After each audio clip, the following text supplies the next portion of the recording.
मिडियानि लोगो नोंथांमोनखौ दिनै जों बरायना लादों आरो दिनै इउनाइटेड फराम अफ एक्स एनडिबि जोंनि आफादा एक्जिकिउटिभ मेल जिरायनानै जों माखासे रिजलिउसन जों पास खालामदों।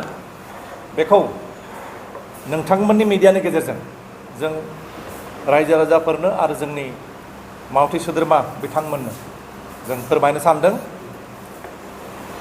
रिजलिउसनाव जों पास खालामदों जोंनि जेसेबां भिक्टिमाइज फेमिलि दङ बे भिक्टिमाइज फेमिलिनि न'खराव जों इउनाइटेड फराम अफ एक्स एनडिबि आफादनि मानगोनां मावथि लोगो बिथांमोना भिजिट खालामगोन।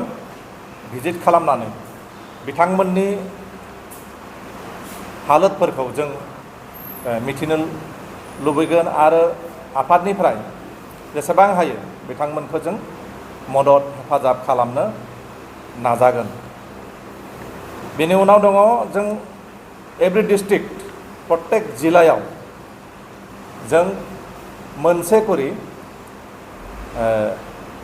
मनुमेन्ट माने मुंख्लं खाम्फा प्रत्येक जिल्लायाव मोनसे करि जों मुंख्लं खाम्फा गायसननो थाखाय जों थिरांथा लादों। मानोना जिथुनिखि सेन्ट्रेलाइज मोनसे मुंख्लं खाम्फा गायसननायनि खोथा दङमोन, नाथाय बिटिआर सरकारा दिनैसिमबो जोंनो जेबो फोरमायाखै बेसेबां डेभेलप जाना दङ, बबे जायगायाव खालामनो नागिरदों, बेनि हानि जिथु एलटमेन्ट बे हानि एलटमेन्टआ जादोंना जायाखै, खालामदोंना खालामाखै, बेनि बागै जोंनो मिथिहोआखै। बेनिखायनो जोंनिफ्राय जों गावनि आफादनिफ्राय प्रत्येक जिल्लायाव मोनसे करि जों मुंख्लं खाम्फा गायसननायनि थिरांथाखौ जों लादों। बेनिफ्राय प्रत्येक जिल्लायाव जों दासान्दि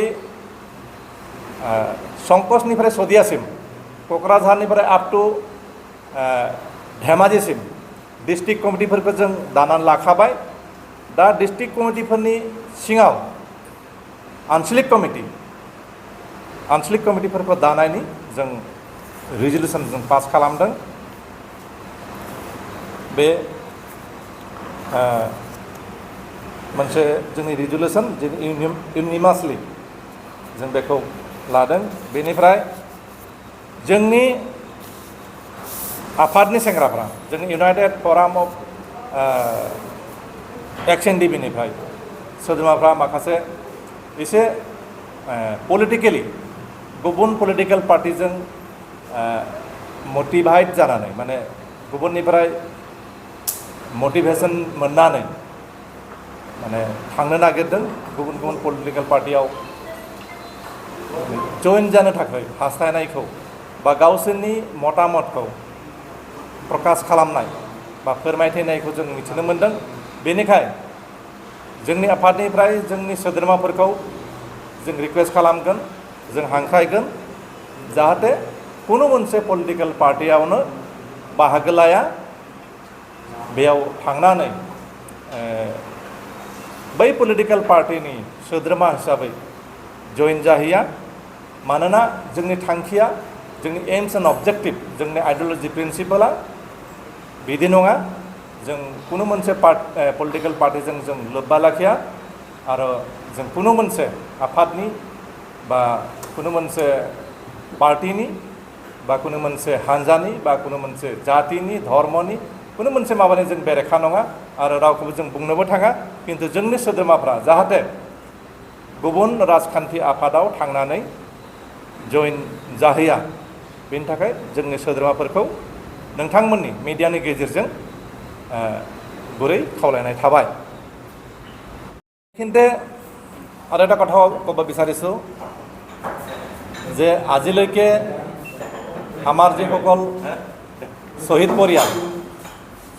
পৰিয়ালসকলে যিটো এছগ্ৰেচিয়া পাবলগীয়া আছিলে সেই আজিলৈকে সম্পূৰ্ণ হোৱা নাই। চৰকাৰে যিটো হিচাপ দিছিলে তাতকৈ আৰু বহুগুণে ইয়াৰ যিটো সংখ্যা সেইটো বেছি হ'ব। গতিকে চৰকাৰে যিখিনি শ্বহীদ পৰিয়ালক এছগ্ৰেচিয়া দিবলগীয়া আছিলে আজিলৈকে সম্পূৰ্ণ হোৱা নাই, আৰু যিখিনি দিছে সেইটো একেবাৰে নগণ্য। গতিকে চৰকাৰক আহ্বান জনাম যাতে শ্বহীদ পৰিয়ালৰ যিখিনি পাবলগীয়া সাহায্য সেইখিনি যাতে সোনকালে আদায় দিয়ে।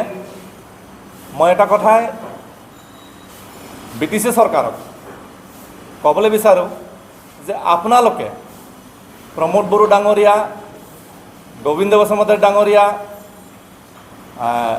ৰঞ্জিত বসুমতাৰী ডাঙৰীয়া, আপোনালোকে শ্বহীদৰ তেজৰ ওপৰেদি গৈ আজি ক্ষমতাত অধিষ্ঠিত হৈছে। অন্তত আপোনালোকে এই শ্বহীদৰ লগত ৰাজনীতি নকৰাটো ভাল হ'ব। আৰু যিখিনি আমাৰ NDB সদস্য তেখেতসকলে যিখিনি 4 লাখকৈ যিটো পাবলগীয়া আছিলে সেইখিনিও আজি বহুতে থাকি গৈছে। গতিকে সেইখিনিকো যাতে সম্পূৰ্ণ কৰে, নহ'লে অনাগত দিনত আমি যিকোনো সময়ত যিকোনো মুহূৰ্তত আন্দোলনৰ কাৰ্যসূচী ল'বলৈ বাধ্য হ'ম। এইখিনিকে কৈ সামৰণি মাৰিছোঁ। ধন্যবাদ।